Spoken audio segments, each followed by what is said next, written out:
يرعبني ظلم يهددني لا شيء أخسره لا مهما يطول الدرب فالحق معه.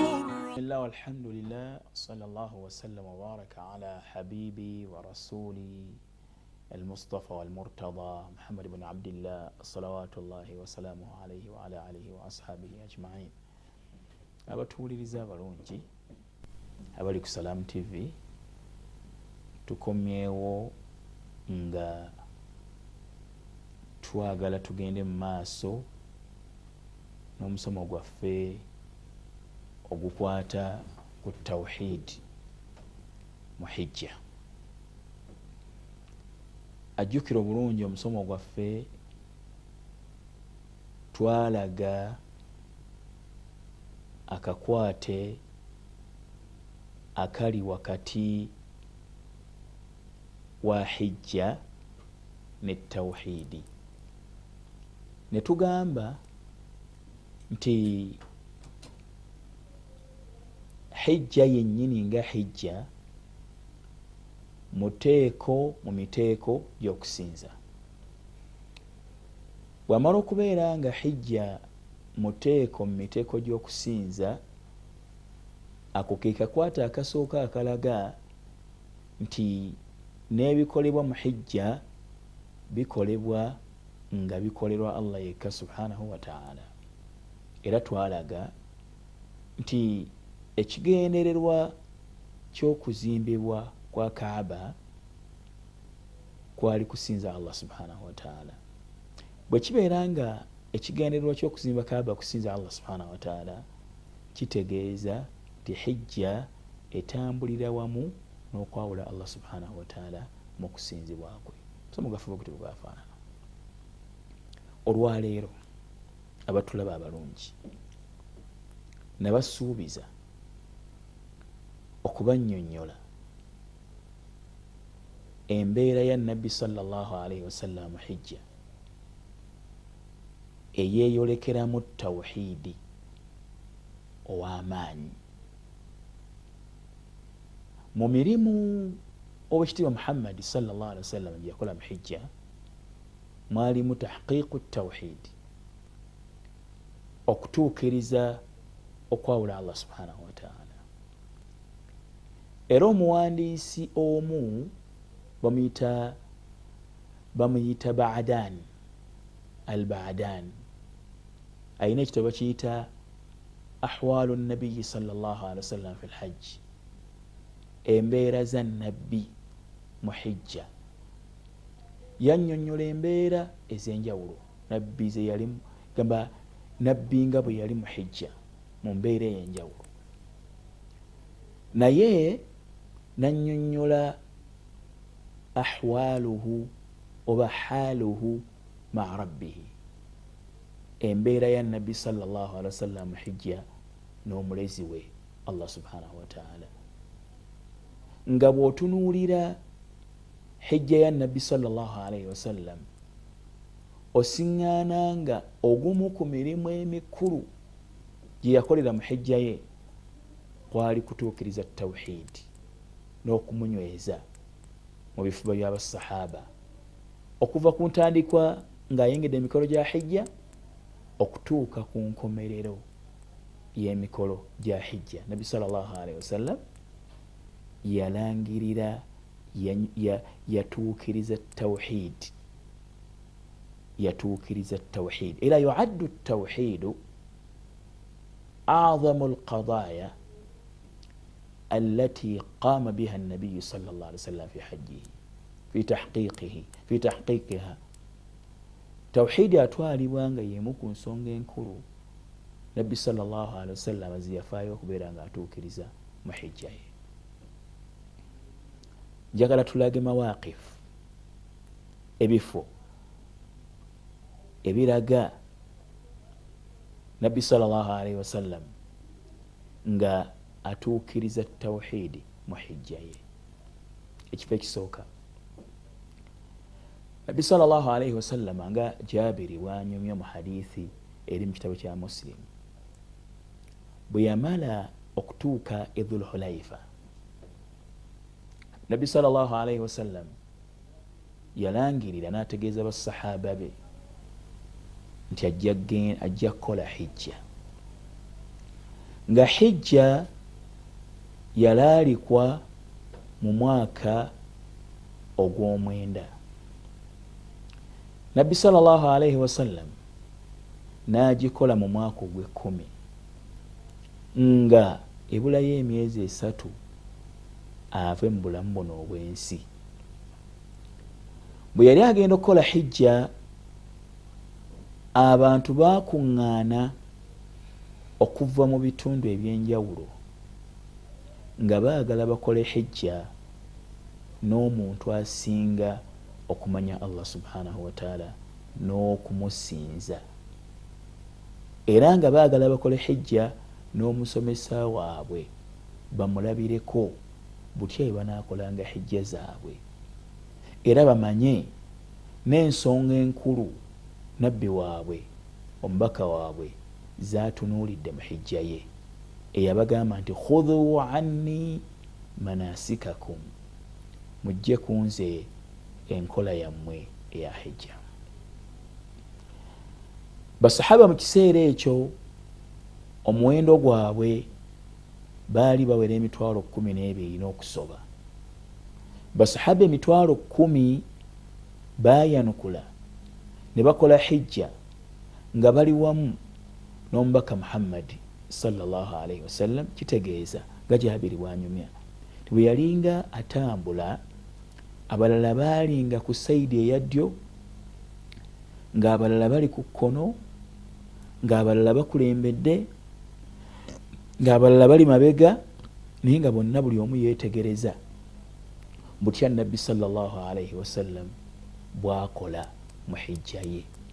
Jaabiri bw'aba anyumya agamba nti Nabbi sallallahu alaihi wasallam bwe yamaliriza okunaaba nga batuuse e Dhul Hulaifa, ekifo ekiri okumpi ne Madiina, abantu b'e Madiina we batandikira emikolo gya hijja waliwo omuzikiti munene, era we banaabira. Bwe yamala okunaaba n'okwambala sallallahu alaihi wasallam yalinnya ekyebagalwa kye. Bwe yakirinnya sallallahu alaihi wasallam ahalla bitawhidi. Jaabiri agamba mawqifu esooka, kifo ekisooka bifo ebyayolekeramu tawhidi. Jaabiri agamba nti rafa'a sawtahu bitawhidi, yasitula eddoboozi lye n'alangirira tawhidi. Atuwuliriza omulungi, njagala weetegereze nnyo ekigambo kya Jaabiri kye yagamba nti Nabbi sallallahu alaihi wasallam bwe yamala okuleeta enniya n'ayingira mikolo gya hijja, yatandika na tawhidi, yalangirira tawhidi mu hijja ye. Jaabiri kikyayita tawhidi mu hijja ya Nabbi sallallahu alaihi wasallam. Ba tawhidi nga bwe twakiraba kitegeeza okwawula Allah subhanahu wa ta'ala mu ebyo ebyeyawulidde ye, okwawula Allah subhanahu wa ta'ala mu kusinzibwa kwe. Definition okunyonyola okubuna tuga nti ifradullahi ta'ala bima yakhtassu bihi, kwe kwawula Allah subhanahu wa ta'ala mu ebyo ebyeyawulidde ye subhanahu wa ta'ala. Jaabir agamba nti bw'amala Nabbi sallallahu alaihi wasallam okwebagala okulinnya ekyebagalwa kye, ahalla bitawhidi, yasitula eddoboozi lye n'alangirira tawhidi mu talbiya, mu bigambo bye yaddiŋŋana okuva e Madiina okutuuka e Makka okutuusa lwe yeetooloola Kaaba, ebigamba nti labbaik allahumma labbaik labbaik la sharika laka labbaik inna alhamda wanni'mata laka walmulka la sharika laka. Mukama waffe twanukudde okwanukula okungi okusinga ku kumu, mukama waffe twanukudde nga tutegeeza tetugenda kubeera kukugondera, tetugenda kukivaako kuga ekigambo labbaik. Labbaika la sharika laka labbaik. Mukama waffe twanukudde okwanukula okwokuba nga tugenda kukugondera, togattibwako kintu kyonna mukama waffe. Ekyo Jabir kyayita tawhid nabbi sallallahu alayhi wasallam gwe yalangirira mu hijja ye nga kyajja atandike emikolo gya hijja. Inna alhamda wanni'mata laka walmulka la sharika lak. Mazima ddala buli kitendo kyonna ekijjuvu, wanni'mata na buli kyengera kyonna kye tulina, laka bibyo, la sharika lak togattibwako kintu kyonna. اللهم لبيك لبيك لا شريك لك لبيك إن الحمد والنعمة لك والملك لا شريك لك. Okulangirira okwo kulimu okukakasa n'okuddingana ekigambo ekigamba nti la sharika laka, togattibwako. Mu kiseera kye kimu mulimu n'okulaga nti omujjuvu nga ggwe, omujjuvu gwe omujjuvu alina ebitende ebijjuvu, alina obufuzi obujjuvu, nga baga nti qul man biyadihi malakutu kulli shay, ani ayina mu mukono gwe obufuzi bwa buli kintu kyonna, ohuwa yujiru wala yujaru alayhi, nga yakuuma nga naye takuumwa. Sayaquluna lillah, bajja gamba nti Allah subhanahu wa ta'ala. Qul fa anna tusharun, lwaki mubeeranga abaloge ne mulekawo oyo alina obufuzi obujjuvu, akuuma atakuumwa, assamadu eyeetaagibwako ateetaaga, ebitonde byonna gwe biruubirira okubeera nga abimalira ebyetaago bye. Lwaki mulekawo oyo ne musinza ebirala ebitali ye oyo omujjuvu? Inna alhamda wanni'mata, mazima ddala buli kitendo kyonna ekijjuvu, buli kitendo kyonna ekijjuvu. Waqul alhamdulillah, nga baga nti gamba nti buli kitendo kyonna kya Allah subhanahu wa ta'ala ekijjuvu, gamba nti atendebwa n'okutendebwa okujjuvu ya Allah subhanahu wa ta'ala yekka, nga bwe tugamba nga tuli mu ssala zaffe buli lunaku ti alhamdulillahi rabbil alamin. Nabbi akyogera ekyo, inna alhamda wanni'mata, na buli kyengera kyonna kye tulina, maaso kulaba, kuwulira, kutegeera, bugagga, bulamu, laka bibyo, walmulka n'obufuzi bubwo, gwofuga okuwulira kwaffe n'okutegeera kwaffe, gwofuga biri magulu omusanvu n'emiso omusanvu. Kyabaga nti la sharika lak, togattibwako kintu kyonna mu kusinzibwako. Bw'alina obujjuvu obwenkomeredde obufaanana bwe butyo, togattibwako kintu kyonna mu kusinzibwako. Gwa agabirira ebitonde byonna mu magulu omusanvu ne mu nsi omusanvu, togattibwako mu kusinzibwako. Gwalabirira ebitonde byonna, la sharika lak, togattibwako mu kusinzibwako. Jabir kyagamba nti nabbi sallallahu alayhi wasallam bwe yayingira mu mikolo gya hijja, ahalla bitawhid, mu hadithi eri mu kitabo kya Muslim, yasitula eddoboozi lye n'alangirira tawhid. Ibn Umar agamba nti ebigambo ebyo, oba Abu Huraira, nabbi sallallahu alayhi wasallam, Ibn Umar agamba, hadithi ya Ibn Umar, yabiddiŋŋana nga byaddiŋŋana byokka okutuusa lwe baatuuka e Makka. Hadithi yaneegamba, nsubira ya Abu Huraira, nabbi sallallahu alayhi wasallam yayongerangako n'agamba nti labbaika ilaha alhaqi, twanukudde omusinzibwa ow'amazima. Akyogera nti ne basahaba abalala bayogeranga ebigambo ebirala ebiri mu kussa Allah subhanahu wa ta'ala ekitiibwa, nga bali mu lugendo n'omuntu asinga abantu bonna okutegera Allah subhanahu wa ta'ala n'okumumanya owekitiibwa Muhammad sallallahu alaihi wasallam okutuusa lwe baatuuka e Makka. Era ekigambo ekyo kyaddiŋŋanibwa mu hijja ya nabbi nti ne bwe tuba tutuuse ku lunaku olw'omunaana nga tuyingira emikolo gya hijja ddala, bahaaji olumala okuleeta nniya bayingiza mu mikolo gya hijja nga bali mu Makka, kubanga bafuna okulamulwa kw'abantu b'omu Makka ne baleetera nniya mu Makka. Abakola hijja ya tamattu nga basooka ne bakola umra ne bagimaliriza ne bawummulamuuko ne babeera mu Makka, ne baddamu ne bakola hijja ne baddamu ne babeera nga bakola hijja, kubanga akoze tamattu. Tamattu kitegeeza okweyagalamu. Tamatta'a yatamatta'u tamattu'an. Okweyagalamu okwo kugendererwamu kubeera kwa bbanga nti bamala okukola hijja nga bannayuganda bwe babeera nga bavudde e Madiina basooka kukola umra. Bamala okukola umra ne bajja mu Makka, bakoze umra, bazze mu Makka bakoze umra, basazeeko enviiri zaabwe, bazzeeyo mu woteeri zaabwe. Mu kuddayo mu woteeri zaabwe bajja kuvaayo ku lunaku olw'omunaana nga bali mu mbeera yaabwe ya bulijjo kibeeta tamattu, tibalina akaseera ak'okweyagalamu. Okwawukana kwakoze hijja ya ifraadi ne qiran bo okuva lwe baleeta enniya gye baleetera e Madiina oba mu bitundu ebirala ebireeterwamu enniya eyingiza omuntu mikolo gya hijja, basigala mu mbeera y'emikolo egyo okutuusa lwe bakuba ekiwaji ne basalako n'enviiri.